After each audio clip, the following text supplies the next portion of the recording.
Information is what? The processed form of data is information. देखो data को process किया तो क्या बना? इंफॉर्मेशन। आवाज आ रही है कि नहीं मेरी?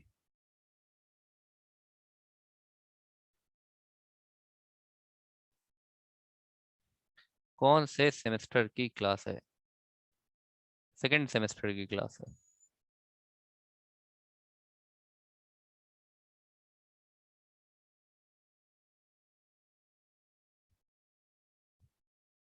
डेटा को प्रोसेस किया तो इंफॉर्मेशन बना, और इंफॉर्मेशन की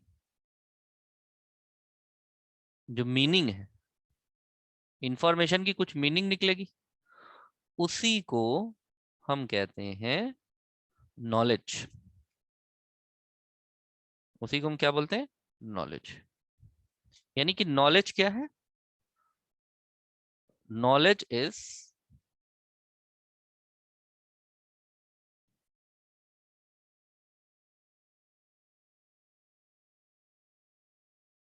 meaning of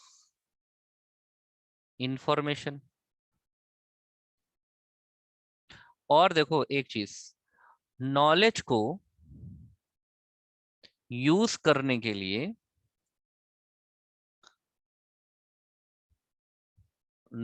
knowledge must be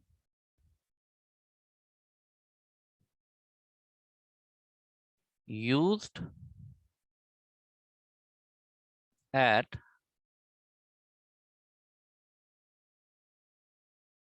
definite time. जो डिफिनिट टाइम है, एक डिफिनिट टाइम पर, निश्चित समय पर, या हम कह सकते हैं एक फिक्स समय पर ही नॉलेज का यूज आप कर सकते हैं। इसका मतलब क्या है? इसका मतलब ये है कि जैसे मान लीजिए कि आपका एडमिट कार्ड है। एडमिट कार्ड में एक एग्जाम डेट है, मान लीजिए कि एग्जाम डेट है उसमें 23 जून का एग्जाम डेट है। ठीक है, तो ये हमें पता चल गया। इससे पता क्या चल रहा है? इससे ये पता चल रहा है कि कैंडिडेट को 23rd जून को एग्जाम देना है। तो दिस इज द नॉलेज। यही नॉलेज है। अब बताओ इस नॉलेज का यूज कब होगा? 23rd जून को ही तो होगा, या 24 जून को होगा। अगर हम इस नॉलेज का यूज 24 जून को करेंगे तो ये क्या हो जाएगी नॉलेज? ये हो जाएगी यूजलेस। यूजलेस नॉलेज हो जाएगी। 23rd तक तो ये यूजफुल था, लेकिन 24th को ये क्या हो जाएगी? यूजलेस हो जाएगी। इसीलिए हमने यहाँ पर लिखा है कि एक निश्चित समय पर ही नॉलेज का यूज कर लेना चाहिए। अब आप ये फिगर देखिए, यहाँ पर क्या लिखा हुआ है? इसमें लिखा हुआ है, यहाँ पर बेसिकली लिखा है ए, ये यहाँ लिखा है जो इंफॉर्मेशन है, इस इंफॉर्मेशन को किस समय यूज करना है। तो हमने ये कहा कि 23 जून को एग्जाम है, तो हम 23 जून को ही यूज कर लें। तो 23 जून का मतलब है कि आपको जो मीनिंग निकल रही है, इसकी क्या मीनिंग निकल रही है? मीनिंग है कि आप कैंडिडेट को क्या करना है? मीनिंग क्या निकली? कैंडिडेट को अपियर होना है किसमें? Appear in exam. वो एग्जाम में अपियर होगा कब? 23rd जून को। यही क्या है? यही है हमारी नॉलेज। तो इससे इससे मीनिंग क्या निकली? Appear in exam. तो appear in exam is what? It is knowledge. और within the time use करना है, और टाइम क्या है? 23rd जून। ठीक है, ये बात समझ में आ गई? अच्छा,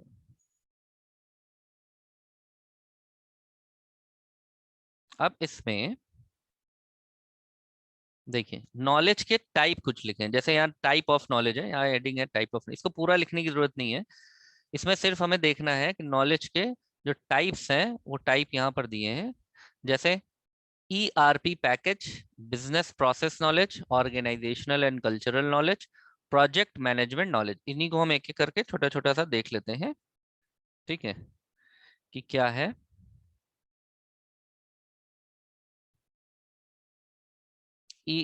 यहाँ पर आप लिखिए, हेडिंग डालिए, हेडिंग आप डालेंगे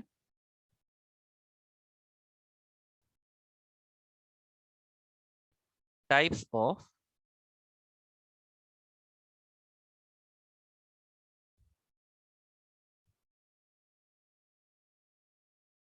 नॉलेज। ठीक है, टाइप्स ऑफ नॉलेज। अनु पूछ रहे हैं इंफॉर्मेशन और नॉलेज में क्या डिफरेंस है। ठीक है, वेरी गुड क्वेश्चन। तो पहले हम लोग ये पढ़ लेते हैं।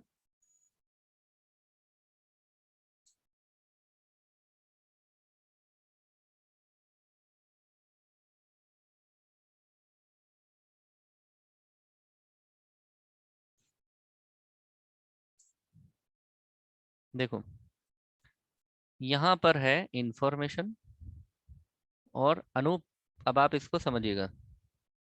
अवेयरनेस का मतलब होता है किसी चीज की जागरूकता, किसी चीज की मालूमात होना, उसको हम कहते हैं अवेयरनेस। ठीक है, अवेयर, अवेयर मतलब होता है जागरूक, पता होना। जैसे कोई बात पता हो जाए, जैसे पता चल जाए कि अभी 2 घंटे के बाद खाना मिलेगा, तो जागरूक हो जाओ। अगर 2 घंटे के बाद तुम जागरूक हुए तो खाना नहीं मिलेगा। तो अवेयर, अवेयर जो है वो टाइम पर होना है, ऑन टाइम। यही नॉलेज है, यही हमारी नॉलेज। अब देखो, अनु पूछ रहे हैं कि नॉलेज और इंफॉर्मेशन में क्या डिफरेंस होता है। देखो, information is what, information is processed form of data. Knowledge process form of data नहीं है। जो इंफॉर्मेशन हमें मिली है उसी की मीनिंग निकाल करके हम क्या बनाएंगे, हम नॉलेज लेंगे। जैसे मान लो, ऐसे समझो, इसको ऐसे समझिए। जैसे मान ले, अभी ये टाइप्स ऑफ नॉलेज को अभी आगे बाद में पढ़ाते हैं।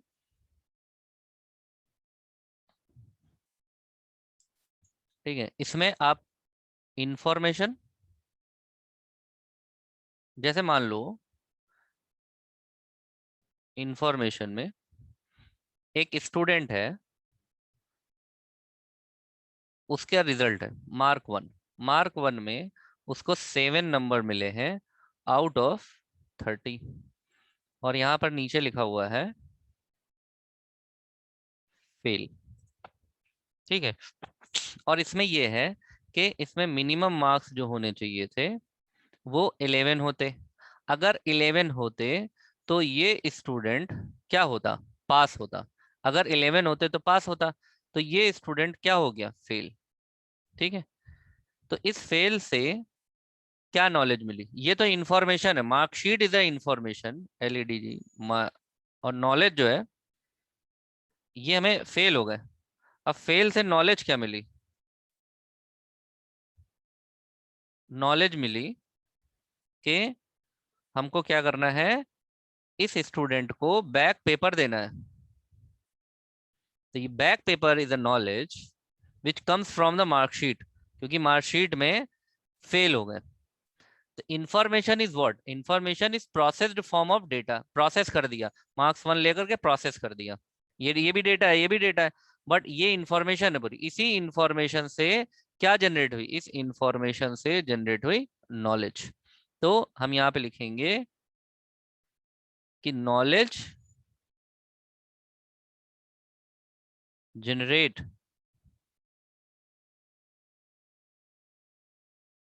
From information. कैसे, by understanding, by understanding it. कि नॉल इंफॉर्मेशन को आप समझें, उसको अंडरस्टैंड करें, आप रीड करेंगे इंफॉर्मेशन को। अगर न्यूज़पेपर क्या है, newspaper is all about information. इसको टाइप करा जाता है, प्रोसेस किया जाता है, तो न्यूज़पेपर बन जाता है। तो न्यूज़पेपर इज इंफॉर्मेशन। उस इंफॉर्मेशन से आपको नॉलेज मिलती रहती है। जैसे आपको नॉलेज मिल जाएगी कि कहाँ पर यूरो कप हो रहा है, कहाँ पे टेस्ट कप हो रहा है, कहाँ पे कोपा कप हो रहा है, कहाँ स्पोर्ट्स हो रहे हैं, कहाँ पर फिल्म इंडस्ट्रीज में क्या हो रहा है, पॉलिटिक्स में क्या हो रहा है।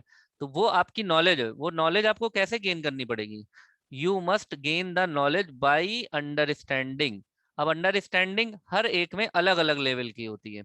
ठीक है, इट डिपेंड्स ऑन एक्सपीरियंस, कि आपको एक्सपीरियंस कितना है। जैसे क्या कहते हैं, किसी भी आप कोई भी रिपोर्ट कार्ड है, चाहे वो किसी भी तरह का रिपोर्ट, जैसे इनकम टैक्स है। अब इनकम टैक्स में सीए के पास आप बता दीजिए, सीए को अपना बैंक स्टेटमेंट दे दीजिए, तो सीए अपनी अंडरस्टैंडिंग और अपने एक्सपीरियंस से ये नॉलेज गेन करेगा कि आपकी एनुअल इनकम कितनी होगी और कितना हमको दिखाना है, कितना शो करना है।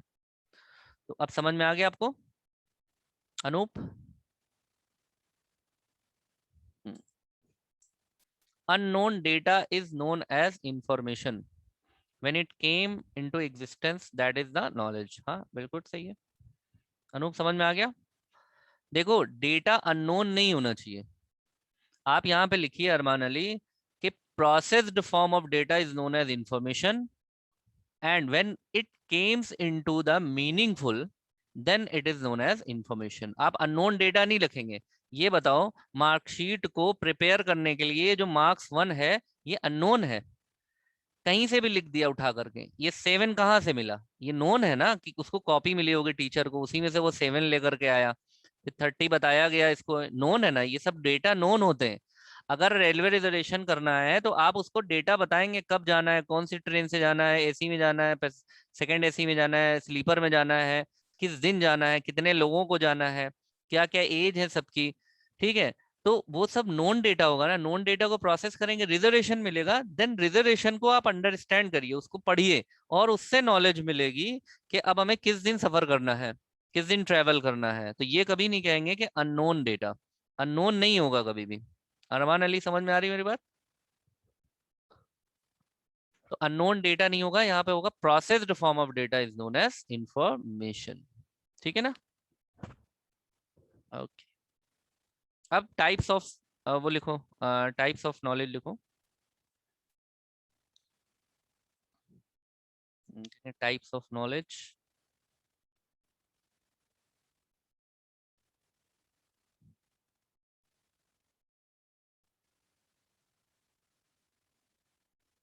Types of knowledge.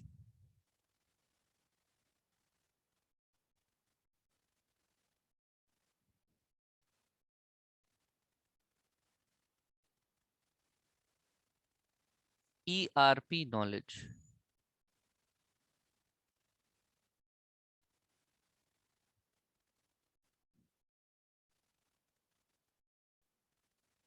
business process knowledge,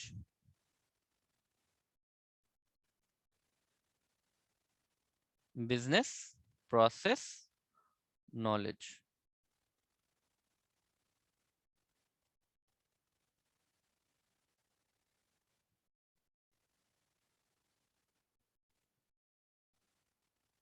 organizational cultural knowledge,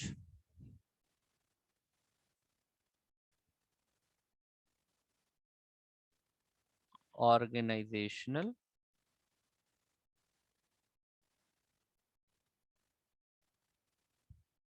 cultural knowledge, project management knowledge,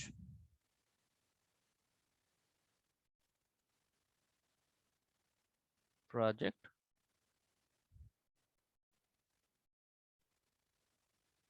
management knowledge. ठीक है, अब इसमें ये जो ERP लिखा हुआ है इसका फुल फॉर्म लिख लो, इंटरप्राइज रिसोर्स प्लानिंग। इंटरप्राइज,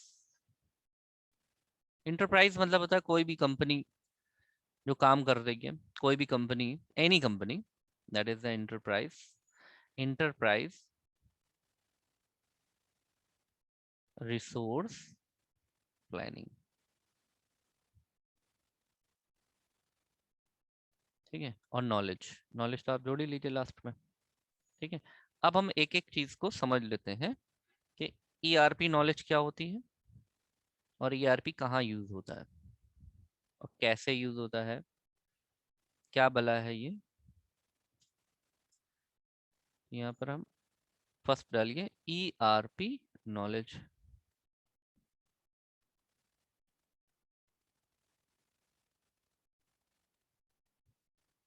इसका फुल फॉर्म अभी हमने आपको लिखा है, इंटरप्राइज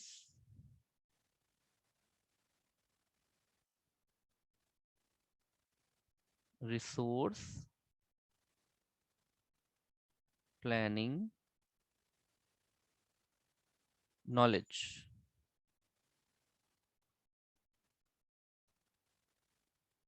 देखो, इंटरप्राइज का मतलब यहाँ पर है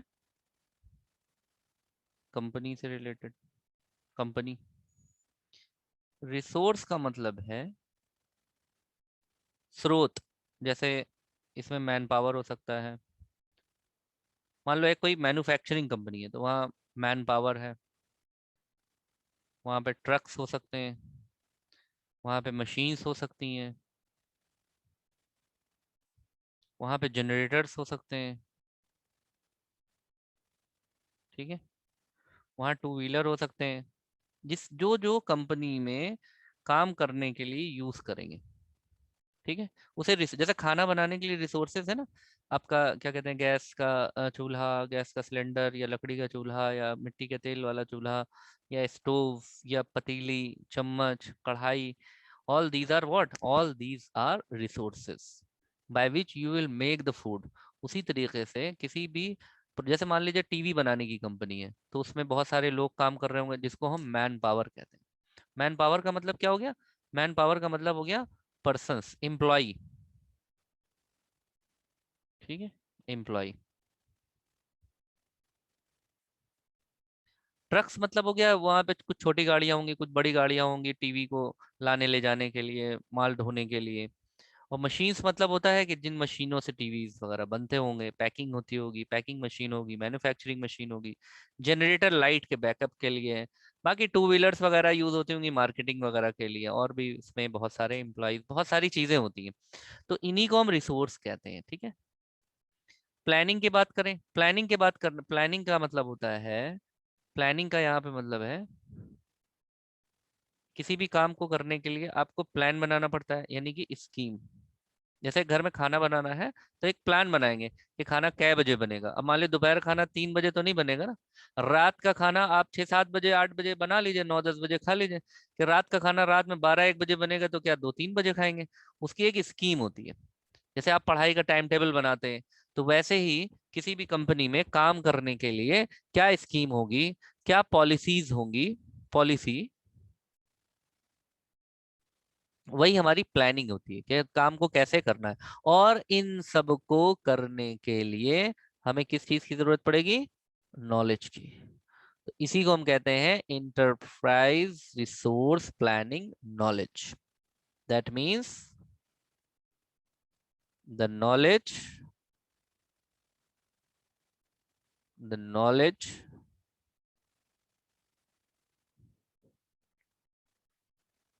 by which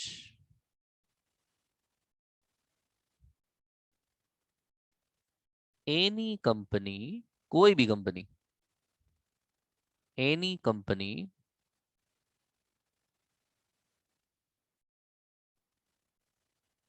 execute its activities, activities of business, business की जितनी भी एक्टिविटी है उनको एग्जीक्यूट करने के लिए जिस नॉलेज की जरूरत पड़ती है वो हमारा होता है इंटरप्राइज रिसोर्स प्लानिंग। यानी कंपनी को ये पता होना चाहिए, जैसे टीवी बनानी कंपनी, उसको पता होना चाहिए कितने टीवी बनेंगे, कितने हमारे पास उसमें है डंप है, कितना इन्वेंट्री में है, कितना हमारे पास चीजें हैं, कितना डिस्पैच होना है, कितने ऑर्डर्स हैं, कितने लोग काम कर रहे हैं, कंपनी में सारी मशीन परफेक्ट चल रही है। इन सबकी नॉलेज अगर नहीं होगी, सबकी रिपोर्ट बनती है हर चीज की, जैसे मशीन्स की रिपोर्ट बनेगी, एम्प्लॉय की रिपोर्ट बनेगी। मान लीजिए 1,000 एम्प्लॉय काम कर रहे हैं, तो ऐसा तो नहीं है कंपनी में अब आपके 1,000 एम्प्लॉय काम कर रहे हैं और आप चले गए बाहर, पता चला कंपनी में धीरे धीरे धीरे धीरे एम्प्लॉय बचे 400। जब आप आयत करें 400 एम्प्लॉय बचे, आपने बताया नहीं। कहें सर हमेशा आपको इन्फॉर्मेशन तो देते थे लेकिन आप उससे नॉलेज नहीं लेते थे। हमेशा रिपोर्ट तैयार होती थी एम्प्लॉय की कि भाई क्या कहते हैं, वो जो एम्प्लॉय हैं वो काम छोड़ छोड़ करके जा रहे हैं, लेकिन आपने इस इंफॉर्मेशन से मीनिंग नहीं निकाली और नॉलेज नहीं गेन कर पाए और आपने एक्शन नहीं करा टाइम पर, तो सारे एम्प्लॉय चले गए। ठीक है, या कोई भी काम कर रहे हैं, उस काम को करने के लिए उनको जिन भी रिसोर्सेज की जरूरत थी, चाहे मशीन्स की थी, चाहे जनरेटर्स की थी, चाहे टू व्हीलर्स की थी, वो शॉर्ट हुई तो कब शॉर्ट हुआ, कैसे शॉर्ट हुआ, ये सारी चीजें आपका इंटरप्राइज रिसोर्स प्लानिंग नॉलेज में होगी। तो ये टॉप लेवल मैनेजमेंट का काम है कि इस नॉलेज का यूज करके एक्शन परफॉर्म करें। समझ में आ गया? ठीक है, ये हो गया हमारा इंटरप्राइज रिसोर्स प्लानिंग नॉलेज। ठीक है, दूसरा, नेक्स्ट देखो कौन सा है, business process knowledge. Business process knowledge बहुत ही सिंपल है। ये सब काम तब आता है ना जब आप कोई अपना बिजनेस कर रहे हो, तो आप किसी को बताएंगे कि बिजनेस प्रोसेस नॉलेज क्या होती है। देखो बिजनेस प्रोसेस नॉलेज क्या है, इसको समझने के लिए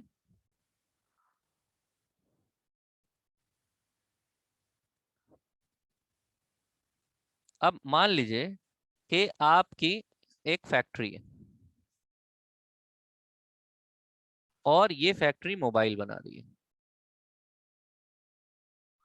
देखो बिजनेस प्रोसेस मतलब बिजनेस में होने वाले काम, प्रोसेस मतलब उसके अंदर होने वाले काम। मान लो फैक्ट्री है, फैक्ट्री बनाती है मोबाइल। ठीक है, अब मोबाइल में जो मोबाइल्स बना रही है, इन मोबाइल का मैन्युफैक्चरिंग,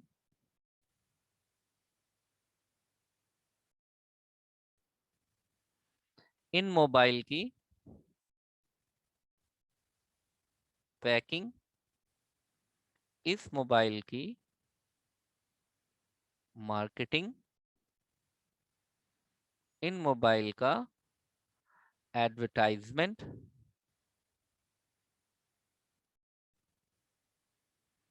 ऑर्डर, ऑर्डर लेना है। ठीक है, इस तरह की बहुत सारी एक्टिविटीज वो बिजनेस प्रोसेस नॉलेज से होगी। नॉलेज है ही नहीं कि कितने मोबाइल आप जो मॉडल मान लीजिए आप एक कोई मॉडल बना रहे हैं A10। ठीक है, अब मान लो जैसे वीवो में लेटेस्ट मॉडल कौन सा है, जरा बताओ ऐसे ही फॉर एग्जांपल वीवो का लेटेस्ट मॉडल कौन सा है? लेटेस्ट मॉडल, लेटेस्ट मॉडल बताओ, कोई भी बता दो।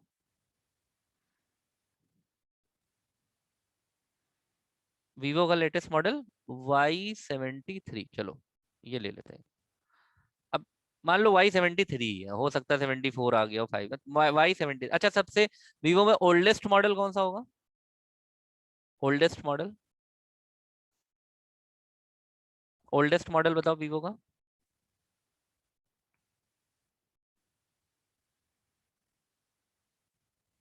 ओल्डेस्ट नहीं पता?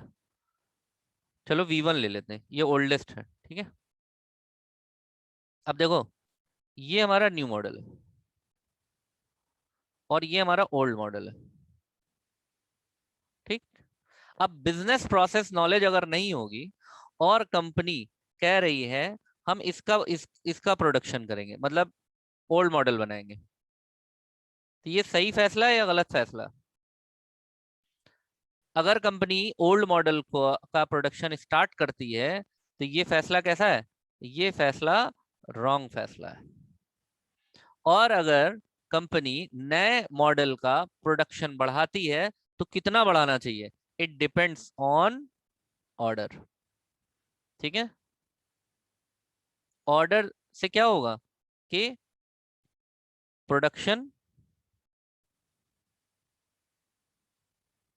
ऑफ न्यू मॉडल ऑर्डर के अकॉर्डिंगली बनेगा।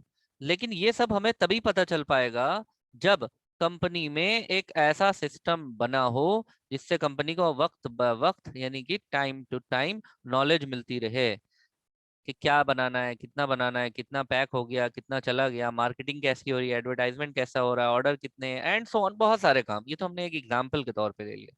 ठीक है, समझ गए? बिजनेस प्रोसेस नॉलेज यानी कि हम यहाँ पे लिखेंगे the knowledge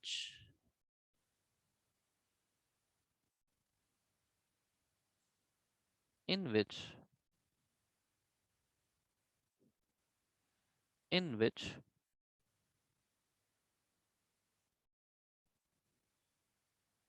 company take many decisions company take many decisions which may fruitful मतलब फायदेमंद, which may fruitful for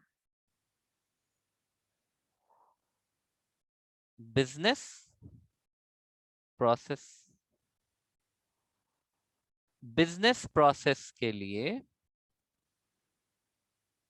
ऐसी नॉलेज जो बिजनेस प्रोसेस को स्मूथ बनाए और अच्छा बनाए, फायदेमंद बनाए, और कंपनी डिसीजंस ले सके प्रोसेसेस का कि कैसे कैसे काम करना है, मैन्युफैक्चरिंग के लिए कैसे काम करना है, हमें पैकिंग के लिए कैसे काम करना है, मार्केटिंग के लिए कैसे काम करना है, एडवर्टाइजमेंट के लिए, ये सब के लिए। तो उसके लिए हमें चाहिए बिजनेस प्रोसेस नॉलेज। क्लियर है ये? ओके। नहीं समझ में आया? क्या नहीं समझ में आया? समझ में आया सबको? क्लियर है ना ये? ओके।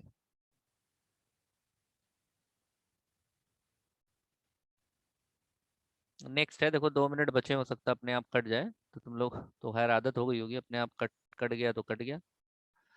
तो नेक्स्ट वाला कौन सा है? Organisational cultural knowledge. Organisational organisational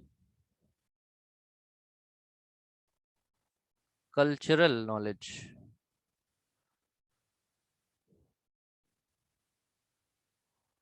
देखो इसमें क्या होता है, ऑर्गेनाइजेशनल तो यहाँ पर आपको समझ में आ रहा है कि ऑर्गेनाइजेशनल का मतलब हो गया कंपनी, कोई भी कंपनी है।